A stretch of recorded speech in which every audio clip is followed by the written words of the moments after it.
Bonjour, Régis Carène, directeur de la Fredon Alsace. Donc, la Fredon, c'est une association agricole qui est en charge des problématiques sanitaires et phytosanitaires à l'échelle de la région Alsace. Et à ce titre, donc, on a été interpellé en début des années 2000 par la région Alsace et l'agence de l'eau Rhin-Meuse pour travailler auprès des collectivités. Donc pour réduire l'utilisation de produits phytosanitaires dans leur gestion quotidienne des espaces, de leurs espaces.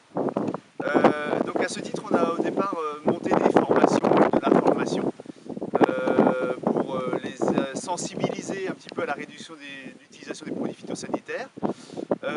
Et puis ça s'est concrétisé par la mise en place plus spécifique de plans de désherbage, de plans de gestion différenciés.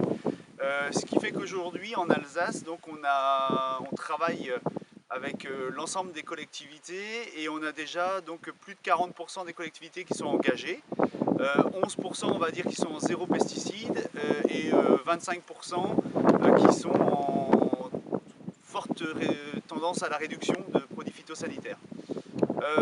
Pourquoi est-ce que la région et l'agence nous avaient interpellés là-dessus? C'était parce qu'on a en Alsace la plus grande ressource d'eau douce qui est sous nos pieds, la nappe d'Alsace, et tout le monde devait faire l'effort de réduction d'utilisation de produits phytosanitaires.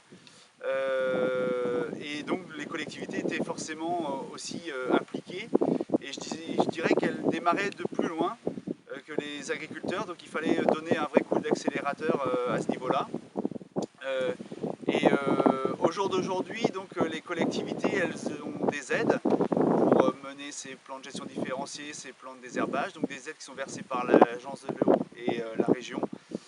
Donc des aides à hauteur de 80% pour tout ce qui est études et des aides à plus de 60% pour tout ce qui est équipement de matériel. Ce qui fait que c'est un accompagnement très fort politique auprès de ces collectivités, donc pour ne plus du tout utiliser de produits phytosanitaires.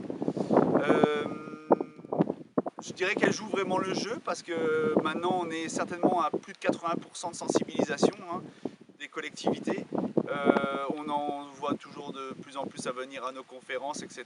Donc le mouvement de fond est là. Voilà.